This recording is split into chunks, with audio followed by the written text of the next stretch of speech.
नमस्कार बच्चों, आज हम पढ़ेंगे अध्याय 3 जिसका नाम है दो चर वाले रैखिक समीकरण युग्म। तो बच्चों इस अध्याय में हम जानेंगे कि दो चर वाले जो रैखिक समीकरण युग्म है वो क्या होते हैं। देखते हैं। तो बच्चों दो चरों में रैखिक समीकरण युग्म, तो सबसे पहले आपको जैसे बता दूं कि एक रैखिक समीकरण वो होता है जिसमें चर की अधिकतम घात 1 होती है। बच्चों मान लीजिए x बराबर अगर मैं लिखूं 10, तो यहाँ पर जो चर है x, इसकी जो अधिकतम घात है वो 1 है। तो यानी कि ये है एक चर वाला रैखिक समीकरण। अब बच्चों हम बात कर रहे हैं कि दो चरों में रैखिक समीकरण युग्म। तो यदि मैं लिखूं x प्लस वाई बराबर 10, तो सबसे पहले हम देखेंगे यहाँ पर जो x और y है, यहाँ पर दो भिन्न चर हैं, यानी कि दो अलग अलग चर हैं, और जो इनकी अधिकतम घात है, x की अधिकतम घात है वो भी 1 है और y की अधिकतम घात भी 1 है। तो x प्लस वाई बराबर 10, ये होगा बच्चों दो चर वाला रैखिक समीकरण युग्म। तो बच्चों इस दो चर वाला रैखिक समीकरण युग्म होता है, इसका जो प्रारूप होता है वो होता है ax plus by plus c बराबर 0। ठीक है बच्चों, यानी कि यहाँ पर जो x का गुणांक होगा, क्या होगा, x का गुणांक होगा वो होगा हमारा a, और यहाँ पर y का गुणांक होगा वो होगा हमारा b, और जो अचर पद है वो होगा हमारा c। ठीक है।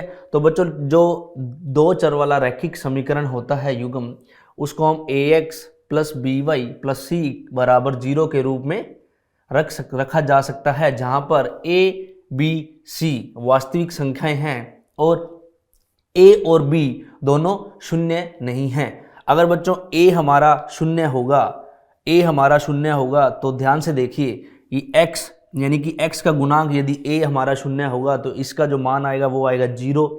उसी प्रकार b हमारा शून्य होगा तो y का मान भी क्या आएगा बच्चों, 0। तो ये जो समीकरण है ये इसमें सिर्फ एक अचर पद रह जाएगा। मान लीजिए मैं लिख दूं 5, तो बच्चों ये एक रैखिक समीकरण यानी कि एक समीकरण नहीं है। तो हमें एक रैखिक समीकरण के लिए a और b को दोनों को शून्य नहीं रख सकते, उनका कोई ना कोई एक वास्तविक संख्याएं होनी ही चाहिए। आगे देखते हैं। आगे है कि समीकरण का प्रत्येक हल उसको निरूपित करने वाली रेखा पर स्थित एक बिंदु होता है। तो बच्चों मैं आपको बता दूं कि एक रैखिक समीकरण होता है जो उसका जो भी हल होता है वो एक सरल रेखा होता है। ठीक है। और उस सरल रेखा पर निरूपित होने वाला बिंदु होता है। मान लीजिए ये एक x अक्ष और y अक्ष है, इस पर निरूपित ये बिंदु हैं और इस बिंदु से मिलने वाली ये एक रेखा है। तो ये है बच्चों रैखिक समीकरण का हल। तो वही लिखा है कि समीकरण का प्रत्येक हल उसको निरूपित करने वाली रेखा पर स्थित एक बिंदु होता है। आगे देखते हैं। आगे है कि दो चरों वाले रैखिक समीकरण युग्म यानी कि ax plus by plus c बराबर 0 का प्रत्येक हल x y इस समीकरण को निरूपित करने वाली रेखा के एक बिंदु के संगत होता है और विलोमतः भी होता है। तो बच्चों वही बात जैसे मैंने आपको बताया कि समीकरण यानी कि ये हमारा x अक्ष है और y अक्ष है, तो समीकरण यानी रैखिक समीकरण में x और y के निर्देशांक पर निरूपित होने वाले बिंदु इस समीकरण का हल होता है जो एक सरल रेखा होती है। और इसके विलोमता भी बच्चों ऐसे ही होता है, यानी कि इसके विपरीत में भी यही होगा। आगे देखते हैं। आगे है कि दो चरों में एक रैखिक समीकरण का ज्यामिति यानी अर्थात ग्राफीय निरूपण एक सरल रेखा होता है। अभी हमने बात की कि यदि हम बात करें कि एक रैखिक समीकरण को हम ग्राफ पर प्रदर्शित करते हैं तो जो उसका हल होता है बच्चों वो एक सरल रेखा होती है। और एक तल में यदि दो रेखाएं दी हो तो निम्न में से केवल एक ही संभावना हो सकती है। ये बच्चों बड़ा ही महत्वपूर्ण टॉपिक है इस अध्याय का। इसको ध्यान से देखते हैं कि यदि हमारे पास रैखिक समीकरण का एक युग्म है यानी कि दो समीकरण हैं हमारे पास, और उन दोनों समीकरणों को उनके जो हल हैं उनको हम ग्राफ पर प्रदर्शित करते हैं, तो हमारे पास ये 3 तरह की जो संभावनाएं हैं वो हो सकती हैं। देखिए सबसे पहले बच्चों, दोनों रेखाएं एक बिंदु पर प्रतिच्छेद करती हैं, यानी कि ये हमारा x y एक्स है और ये हमारा x एक्स है। मान लीजिए एक रेखा हमारी एक समीकरण का हल हमारा ये रेखा है और दूसरी समीकरण का हमारा हल ये रेखा है, तो जहां ये क्या होंगे, एक बिंदु पर क्या करेंगे, प्रतिच्छेद करेंगे। तो बच्चों यहां पर जो रैखिक समीकरण होगा उसका एक ही हल होगा, एक अद्वितीय हल होगा। क्या होगा, एक ही हल होगा। इस पर हम आगे चर्चा करेंगे और उस पर आधारित कुछ प्रश्न भी करेंगे। यहां पर हम ये समझ रहे हैं कि दोनों रेखाएं एक ही बिंदु पर प्रतिच्छेद करेंगी, यानी कि प्रतिच्छेदी रेखाएं होंगी। ठीक है बच्चों, और दोनों रेखाएं प्रतिच्छेद नहीं करती हैं अर्थात वे समांतर हैं। मान लीजिए ये हमने दो रैखिक समीकरण युग्म को ग्राफ पर प्रदर्शित किया और यहाँ पर जो बनने वाली दोनों सरल रेखाएं हैं वो इस प्रकार बनेंगी कि दोनों ही एक दूसरे को प्रतिच्छेद नहीं करेंगी और समांतर होंगी। तो बच्चों इस केस में, यानी कि ऐसे केस में दोनों रेखाएं अगर प्रतिच्छेद नहीं करेंगी तो इस पर यहाँ पर इसका कोई भी हल नहीं होगा। यानी कि हल कहाँ होगा, जब दोनों रेखाएं किसी न किसी बिंदु पर जाकर मिलेंगी तो वहां बच्चों क्या होगा, उसका एक हल होगा। ठीक है, लेकिन ये समांतर होने के कारण ये रेखाएं कहीं भी नहीं मिलेंगी, इसलिए इसके क्या होगा, कोई भी हल नहीं होगा। आगे देखते हैं, दोनों रेखाएं समपाती हैं। तो इस केस में बच्चों देखेंगे हम कि x और y पर x और y पर x पर हम रैखिक समीकरण को हल करेंगे।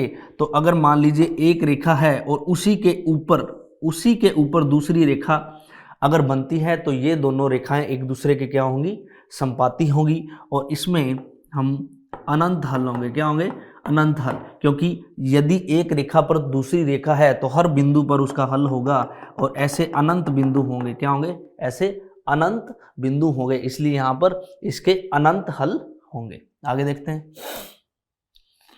आगे है बच्चों हमारे पास कि निम्नलिखित रैखिक समीकरणों को बीजगणितीय तथा ग्राफीय रूपों में व्यक्त कीजिए। तो बच्चों उसके लिए मैं आपको बता दूं कि हमें यदि किसी रैखिक समीकरण के युग्म को ग्राफ में प्रदर्शित करना है तो सबसे पहले हमें समीकरण के कम से कम 2 हल की आवश्यकता होती है, यानी x और y के 2 हल हमें चाहिए होते हैं।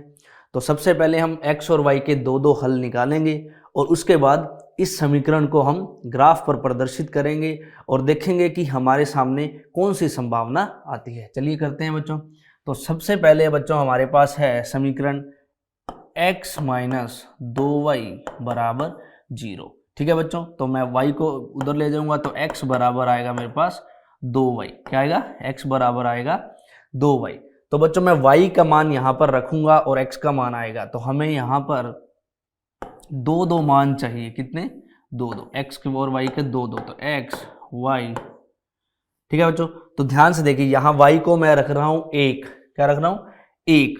तो x बराबर आएगा 2 गुणा 1 यानी कि 2, यानी कि y को मैंने रखा 1 तो x मेरा आया 2। उसी प्रकार बच्चों अगर मैं y को रखूं 0, y को रखूं 0 तो y बराबर 0 रखने पर, तो y अगर मैं 0 रखूंगा तो देखते हैं बच्चों x बराबर मेरा होगा 2 गुणा 0 यानी कि 0।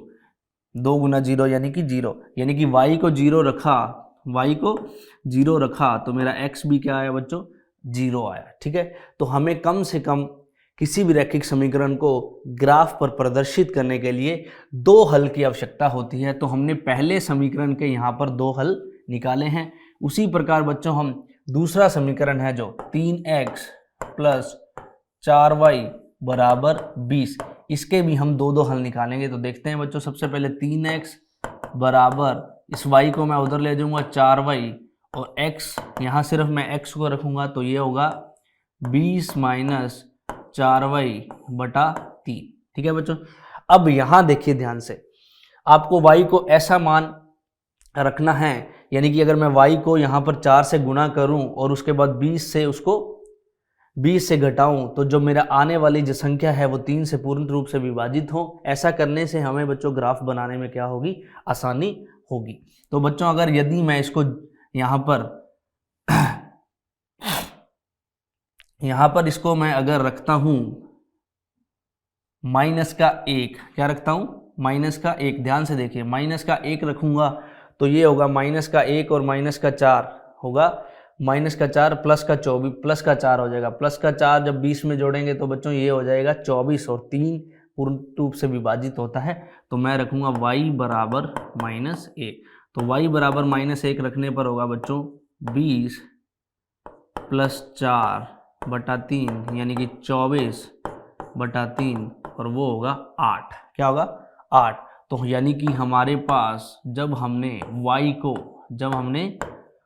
को रखा -1 तो हमारे पास x का मान आया 8। इसी प्रकार बच्चों हम y का एक और मान देखेंगे, तो y का एक और मान देखते हैं हम।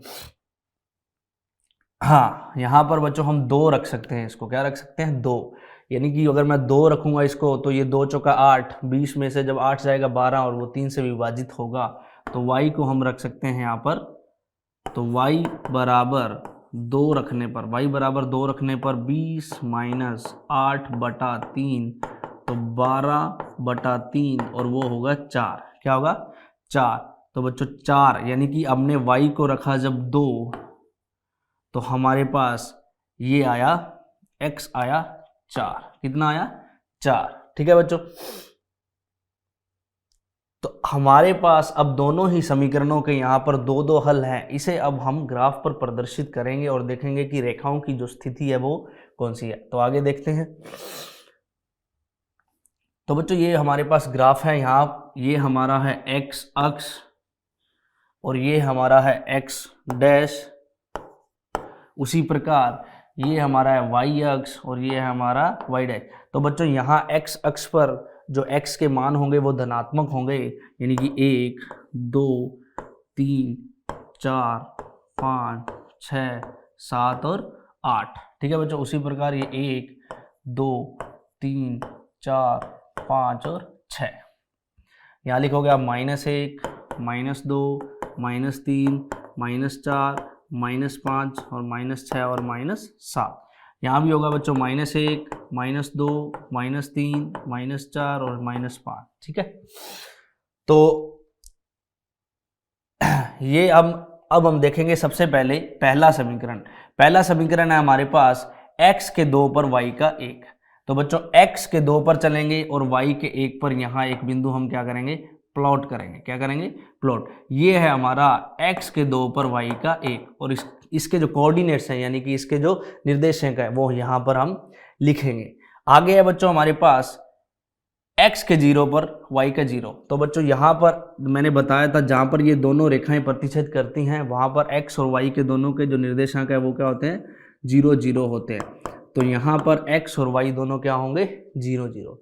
अब बच्चों इन दोनों रेखाओं को हम आपस में यहाँ पर मिला देंगे, यहाँ पर हम इसको रूलर की सहायता से मिला देंगे और ये हमारा जो पहला समीकरण है, यानी कि पहला समीकरण था हमारा x माइनस 2y बराबर 0। तो यहाँ पर लिखेंगे x माइनस 2y बराबर 0, यानी कि ये जो हमने समीकरण था हमारा पहला, उसके जो निर्देशांक है उसको ग्राफ पर यहाँ पर उसके समीकरण के हल को यहाँ पर ग्राफ पर रखा है।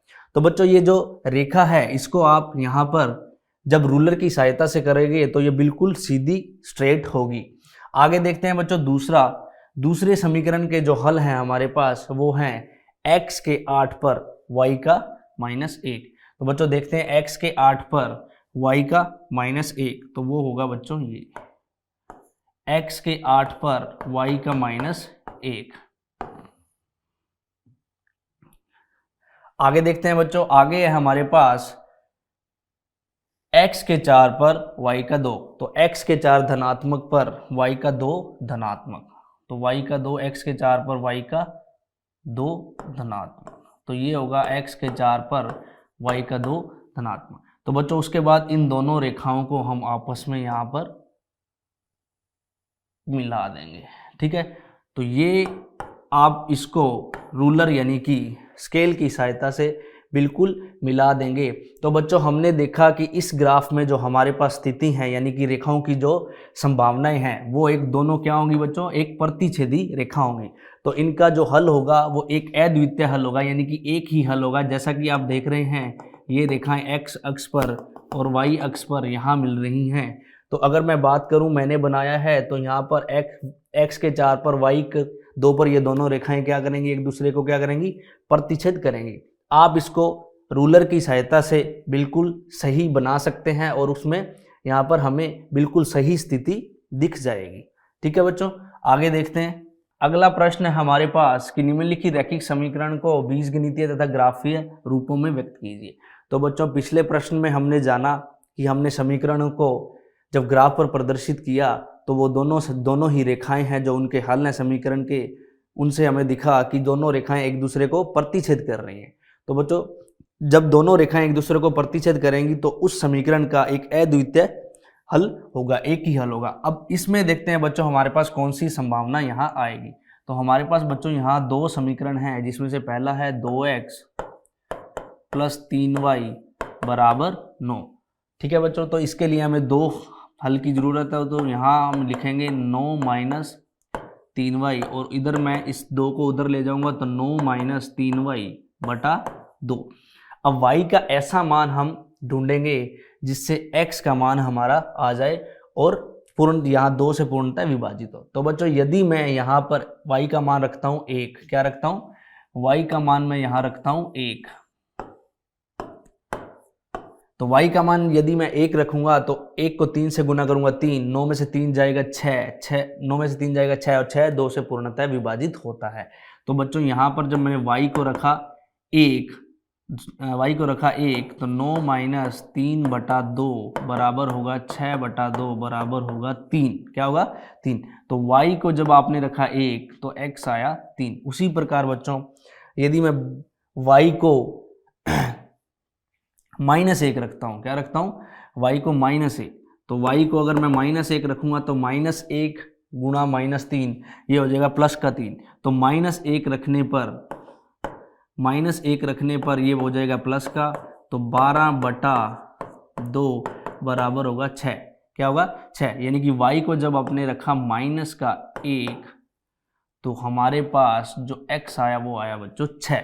तो हमें समीकरणों को ग्राफ पर प्रदर्शित करने के लिए कम से कम 2 हल की आवश्यकता होती है। तो बच्चों वो 2 हल हमारे पास इस समीकरण के ये हैं। आगे हमारे पास दूसरा समीकरण 4x प्लस 6y बराबर 18, 4x प्लस 6y बराबर 18। तो बच्चों ये जब उधर जाएगा तो 18 माइनस 6y और इसको हम उधर लेके जाएंगे तो 18 माइनस 6y बटा 4। ठीक है बच्चों, यहाँ हमें इसके दो हल की आवश्यकता है। तो हम लिखेंगे सबसे पहले x और y। ठीक है, तो बच्चों देखिए सबसे पहले यदि मैं x को यहाँ पर y को 1 रखता हूँ, y को 1 रखूँगा तो 1 को 6 से गुना करूँगा 6 माइनस का, तो 18 में से 6 जाएगा 12 और 12 4 से पूर्णतः विभाजित होता है। तो y को हम रखेंगे 1, तो 18 माइनस 6 बटा 4 तो वो होगा 12 बटा 4 यानी कि 3। तो y को 1 रखने पर x आएगा बच्चों 3। ठीक है, उसके बाद हम देखेंगे कि y को यदि मैं रखूं -1, क्या रखूं -1, y को अगर मैं -1 रखूं तो 18 प्लस 6 बटा 4 तो 24 बटा 4 बराबर आएगा 6। यानी कि y को हम यदि -1 रखें तो x हमारा आएगा 6। अब बच्चों जैसा कि आप देख रहे हैं, यानी कि हमारे जो दोनों निर्देशांक हैं, ध्यान से देखिए यहाँ पर इस समीकरण के जो निर्देशांक हैं 3 और 1, 6 और -1, उसी प्रकार 3 और 1 और 6 और -1, यानी कि दोनों के दोनों समीकरणों के जो हल हैं, यानी कि दोनों समीकरणों के जो भी निर्देशांक है वो बिल्कुल बराबर हैं। अब देखते हैं बच्चों अगर हमारे पास ऐसी स्थिति हो तो रेखाओं की क्या संभावना होगी। देखते हैं, इसको सब पर ग्राफ पर प्रदर्शित करेंगे। ये हमारा 1 2 3 4 5 6 7 8 और ये है बच्चों हमारा x अक्ष धनात्मक। उसी प्रकार बच्चों ये हमारा x अक्ष ऋणात्मक। यहाँ पर आपको ऋणात्मक लिखने की जरूरत नहीं होती है क्योंकि ये अपने आप में x अक्ष ऋणात्मक ही होता है। उसी प्रकार बच्चों ये y अक्ष हमारा धनात्मक है, 1 2 3 4 5 और 6। उसी प्रकार ये y अक्ष हमारा ऋणात्मक है, तो आप यहाँ पर ऋणात्मक लिखने की जरूरत नहीं है, ये y अक्ष ऋणात्मक ही होता है। तो देखते हैं बच्चों, सबसे पहले हमारे समीकरण के हल है x के 3 पर y का 1, यानी कि x के 3 पर y का 1 धनात्मक। तो x के 3 पर y का 1 क्या होगा बच्चों धनात्मक होगा। क्या होगा? धनात्मक। उसके बाद x के 6 पर y का -1। तो बच्चों यहाँ x के 6 पर y का -1 क्या होगा? x के 6 पर y का -1। ठीक है बच्चों, अब हम यहाँ पर रूलर की सहायता से इसको मिलाएंगे। ठीक है बच्चों, इस रेखा को हम इस रेखा से मिलाएंगे यहाँ पर। ठीक है बच्चों, तो ध्यान से देखिए, यहाँ पर हमने इस रेखा को यानी कि ये वाली जो रेखा है हमने यहाँ मिलाया इन दोनों को बिंदुओं को, और ये हमारा जो समीकरण था वो था 2x + 3y, 2x + 3y बराबर 9। ठीक है बच्चों, 2x + 3y बराबर 9। अब आप ध्यान से देखिए, जो अगला समीकरण है हमारा उसके जो निर्देशांक है वो है x के 3 पर y का 1। तो ध्यान से देखिए, x के 3 पर y का 1 ये भी इस समीकरण का ही एक निर्देशांक है, और दूसरा है x के 6 पर y का -1, x के 6 पर y का -1। यानी कि जो दूसरी रेखा है बच्चों, यानी कि जो दूसरी रेखा बनेगी वो बिल्कुल इसके ऊपर बनेगी, बिल्कुल। यानी कि ये दोनों रेखाएं एक दूसरे के क्या होंगी? संपाती होंगी। अब जब दोनों रेखाएं एक दूसरे के संपाती होती हैं तो उस समीकरण के अनंत हल होते हैं बच्चों। कितने होते हैं? अनंत हल होते हैं। तो यहाँ पर हर बिंदु पर इस समीकरण का हल है, यानी कि हर बिंदु पर एक रेखा दूसरी रेखा को छू रही है, यानी कि तो हर बिंदु पर यानी कि और एक सरल रेखा पर अनंत बिंदु होते हैं, इसलिए इस जो समीकरण है इसके अनंत हल होंगे। आगे देखते हैं बच्चों अगला प्रश्न। अगला प्रश्न है हमारे पास कि दो रेल पटरियां समीकरणों x + 2y - 4 बराबर 0 और 2x + 4y - 12 बराबर 0 द्वारा निरूपित की गई है। इस स्थिति को ज्यामितीय रूप से व्यक्त कीजिए। तो बच्चों उसी प्रकार देखते हैं, तीसरा हमारे पास 3 संभावनाएं थी बच्चों, उस पर 2 संभावनाएं हमने यहाँ पर जान ली हैं। एक प्रश्न और करके हम देखते हैं, हमारी जो तीसरी संभावना है समांतर वाली उसको हम जानेंगे। तो देखते हैं बच्चों, सबसे पहले हमारे पास समीकरण है x + 2y - 4 बराबर 0। ठीक है बच्चों, तो इसको मैं उधर ले जाऊंगा तो ये जो -4 है ये हो जाएगा प्लस का और y हो जाएगा माइनस का, और हमें यहाँ पर समीकरण के कम से कम 2 हल चाहिए, तो x और y।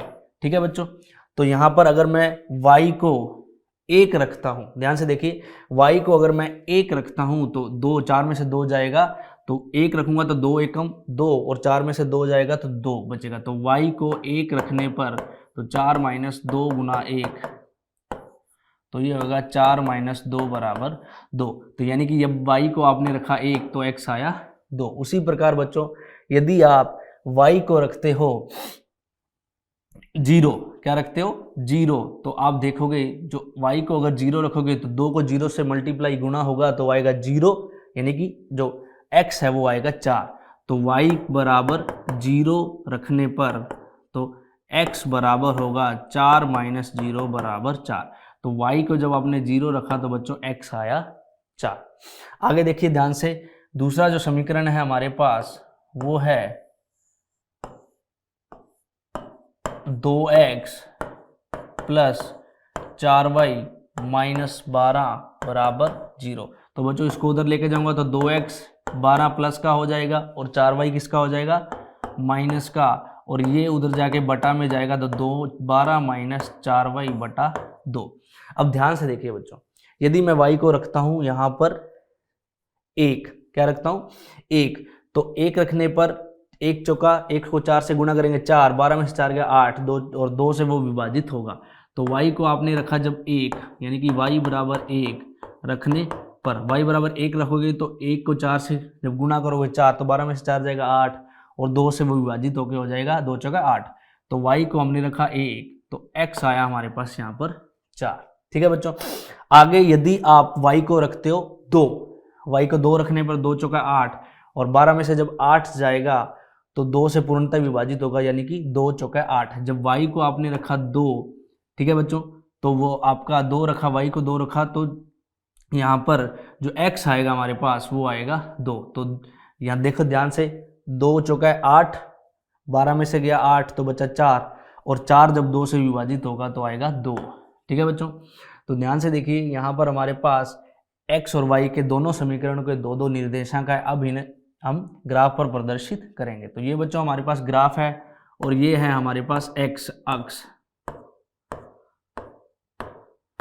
ठीक है बच्चों, धनात्मक। उसी प्रकार ये है हमारे पास एक्स अक्ष ऋणात्मक, और ये है हमारे पास वाई अक्ष धनात्मक, और ये है बच्चों हमारे पास वाई अक्ष ऋणात्मक। ठीक है, अब ध्यान से देखते हैं। सबसे पहले ये है हमारे पास 1 2 3 4 5 6 और 7।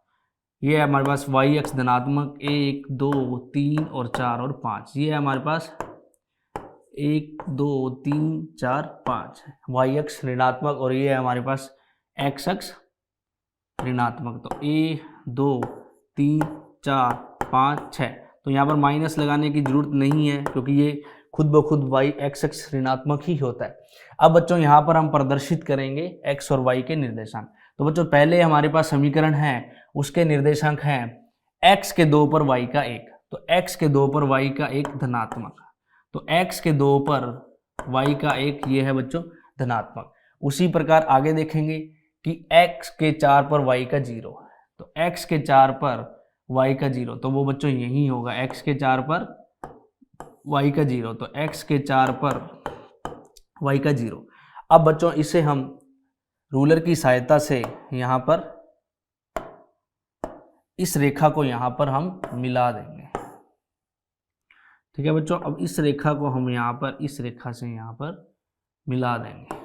तो ध्यान से देखिए, ये जो हमारी रेखा है, ये जो हमारी रेखा है, ये जो समीकरण है हमारे पास, ये जो समीकरण है हमारे पास, कौन सा समीकरण है? x प्लस 2y बराबर 4, यानी कि x